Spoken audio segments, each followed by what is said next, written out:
नमस्कार बच्चों, आज हम ज्योग्राफी की टेक्स्ट बुक से पहला चैप्टर संसाधन शुरू कर रहे हैं। मोना और राजू अपनी अम्मा के साथ घर की साफ सफाई में लगे हुए हैं। वहाँ पर उन्हें कपड़े, बर्तन, अनाज, कंघा, शहद की बोतल और किताबें, ये सब चीज़ें दिखाई देती हैं। तो ये जो सारी चीज़ें हैं, ये एक प्रकार से संसाधन हैं। अब प्रश्न ये है कि आखिर संसाधन क्या होता है, संसाधन किसे कहते हैं। तो मैं आपको बता दूं कि प्रत्येक वस्तु जिसका उपयोग आवश्यकताओं को पूरा करने के लिए किया जाता हो, वह संसाधन कहलाती है। यहाँ पहले पैराग्राफ में अंतिम पंक्ति देख सकते हैं। प्रत्येक वस्तु जिसका उपयोग आवश्यकताओं को पूरा करने के लिए किया जा सकता है, वह संसाधन कहलाती है। हमारे आसपास भी कई तरह के संसाधन हमें दिखाई देते हैं, इनको हम आसानी से पहचान भी सकते हैं। जैसे आप जो पानी पीते हैं, घरों में जिस बिजली का इस्तेमाल करते हैं, स्कूल से घर जाने के लिए आप किसी साधन का इस्तेमाल करते हैं, वाहन का इस्तेमाल करते हैं, पढ़ाई के लिए किताबों का इस्तेमाल करते हैं, ये सभी संसाधन हैं।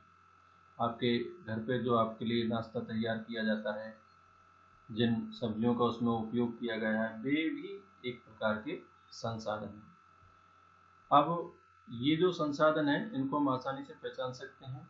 यहाँ पर आप कुछ संसाधनों की एक सूची बना सकते हैं, जो आप घर पे काम में लेते हैं या विद्यालय में काम में लेते हैं। तो कोई भी 5 संसाधनों की आप लिस्ट यहाँ पर तैयार कर सकते हैं। अब जो भी वस्तुएं आपके द्वारा जो उपयोग की गई हैं, वो सभी वस्तुएं आपके लिए उपयोगी हैं। बहुत साफ सी बात है, पानी है, बिजली है, रिक्शा, बस, मोटरसाइकिल, साइकिल, सब्जियाँ, पाठ्य पुस्तक, ये सभी एक ही जैसी उपयोगिता वाली चीज़ें हैं। ये इनका हमने सभी का इस्तेमाल किया, इसलिए हमारे लिए उपयोगी है। तो एक वस्तु अथवा पदार्थ की उपयोगिता अथवा प्रयोजकता उसको एक संसाधन बनाती है। यानी जो वस्तु आपके लिए जितनी ज़्यादा उपयोगी हुई, वो उतना ही अधिक महत्वपूर्ण संसाधन आपके लिए होता है। अब कोई वस्तु संसाधन कैसे बनती है? तो वस्तुएं संसाधन जब बनती हैं जब उनका कोई मूल्य होता है। इसका प्रयोग और उपयोगिता इसको मूल्य प्रदान करते हैं। मतलब साफ है कि सभी संसाधन मूल्यवान होते हैं। तो आगे मूल्य का अर्थ क्या है? तो मूल्य का अर्थ महत्व होता है। कुछ संसाधनों का आर्थिक मूल्य होता है, जबकि कुछ संसाधनों का आर्थिक मूल्य नहीं होता है। उदाहरण के लिए धातुओं का आर्थिक मूल्य होता है, जैसे सोना है, चांदी है, ये सभी हमारे लिए आर्थिक रूप से मूल्यवान होती है। लेकिन एक मनोरम दृश्य है जिसे आप देखते हैं, जैसे बगीचा है, उसका आपके लिए आर्थिक मूल्य नहीं होता है। लेकिन ये दोनों महत्वपूर्ण संसाधन है, क्योंकि ये मनुष्य की आवश्यकताओं को पूरा करते हैं। जब हमारी आवश्यकताएं पूरी हो जाती है, जैसे वस्तु के प्रयोग करने से, उस ही वस्तु को हम संसाधन कहते हैं। कुछ संसाधन समय के साथ मूल्यवान हो जाते हैं, उनका आर्थिक मूल्य बढ़ जाता है, तो वो हमारे लिए और ज़्यादा उपयोगी हो जाते हैं।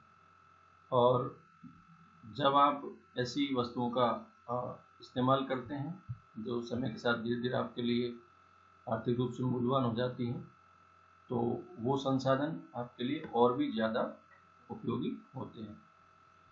उदाहरण के लिए, जैसे आपकी दादी के जो घरेलू नुस्खे हैं, उनका कोई वाणिज्यिक मूल्य नहीं है, वो आर्थिक रूप से मूल्यवान नहीं है। लेकिन यदि उनका पेटेंट करा लिया जाए तो वो आर्थिक रूप से मूल्यवान हो सकते हैं। अब ये जो पेटेंट शब्द है, इसका अर्थ क्या है, इसको समझते हैं। यहाँ आपके दाहिनी तरफ ये दिया हुआ है पेटेंट, और इसका मतलब है कि किसी विचार अथवा आविष्कार पर एकमात्र अधिकार से है। इसको थोड़ा सा और अच्छे से समझते हैं। यहाँ जो आविष्कार किया गया है, कौन सा आविष्कार किया गया दादी के द्वारा? जो घरेलू नुस्खे तैयार की गए, उस आविष्कार पर उनका एकमात्र अधिकार होगा, यानी उनका विशेष अधिकार होगा। दूसरी तरफ कोई भी व्यक्ति उनकी नकल नहीं कर सकता है, और उसी प्रकार की सेम वस्तुएं तैयार नहीं की जा सकती हैं। ऐसे एक्सक्लूसिव राइट्स को पेटेंट कहा जाता है। तो अब आप समझ गए होंगे कि वस्तुओं का पेटेंट कराने के बाद वो आर्थिक रूप से मूल्यवान हो जाती है। आइए अब हम अगले पेज पर चलते हैं और कुछ और बातों को समझते हैं। यहाँ दो महत्वपूर्ण बातें दी हुई हैं, समय और प्रौद्योगिकी, टाइम एंड टेक्नोलॉजी। ये दो महत्वपूर्ण कारक हैं जो वस्तुओं को संसाधन में बदलते हैं। दोनों लोगों की आवश्यकताओं से संबंधित हैं और लोग भी अपने आप में महत्वपूर्ण संसाधन हैं। लोगों के विचार, ज्ञान, आविष्कार और खोज और ज़्यादा संसाधनों को बनाने में मदद करते हैं। हर खोज और आविष्कार से बहुत से दूसरे तरह के आविष्कार और खोज की जाती हैं। जैसे आग की खोज से खाना बनाने की जो प्रक्रिया प्रारंभ की, तो दूसरी प्रक्रियाओं का प्रचलन शुरू हुआ। साथ में पहिए के आविष्कार से परिवहन की नवीनतम विधियां विकसित हुई। जल विद्युत बनाने के लिए टेक्नोलॉजी ने तेजी से बहते हुए जल को एनर्जी में कन्वर्ट करना प्रारंभ किया और उसको एक महत्वपूर्ण संसाधन बना दिया। यहाँ पर जो प्रौद्योगिकी शब्द दिया है, इसका अर्थ भी समझना आवश्यक है। आप अपनी बाईं तरफ पेज पर देख रहे होंगे, यहाँ प्रौद्योगिकी शब्द दिया है जिसको अंग्रेजी में आप टेक्नोलॉजी कहते हैं। इसका अर्थ है कि किसी कौशल करने अथवा वस्तु बनाने में नवीनतम ज्ञान का अनुप्रयोग प्रौद्योगिकी या टेक्नोलॉजी कहलाता है। मतलब व्यावहारिक उद्देश्यों के लिए वैज्ञानिक ज्ञान का प्रयोग, विशेष रूप से उद्योग में, प्रौद्योगिकी कहलाता है। तो इसका मतलब ये हुआ कि जो साइंटिफिक नॉलेज है उसका जब इस्तेमाल किया जाता है किसी नए कार्य को करने के लिए, तो वो जो साइंटिफिक नॉलेज है उसका इस्तेमाल ही प्रौद्योगिकी कहलाता है। तो समय के साथ साथ टेक्नोलॉजी का जब इस्तेमाल किया जाता है तो वस्तुएं अधिक मूल्यवान बन जाती हैं, अधिक उपयोगी हो जाती हैं और हमारी आवश्यकताओं को वो पूरा करती हैं, इसलिए वो संसाधनों में परिवर्तित हो जाती हैं। आइए अब हम एक एक्टिविटी को समझते हैं। यहाँ अम्मा की एक सूची दी हुई है और इस सूची में से आपको गोला लगाना है जिनका अभी तक भी कोई कमर्शियल वाणिज्यिक मूल्य नहीं है। तो आप नीचे देख रहे हैं एक सूची दी हुई है और इस सूची में कई सारे संसाधनों के बारे में लिखा है, लेकिन किसका कमर्शियल मूल्य है किसका नहीं है ये हमको छांटना है। तो देखिए मैं आपको बताता हूँ कि जैसे सूती वस्त्र हैं, लोह अयस्क हैं, औषधीय पौधे हैं, कोयला निक्षेप है, कृषि भूमि है, ये जो सब चीज़ें हैं इनका अभी कमर्शियल मूल्य है।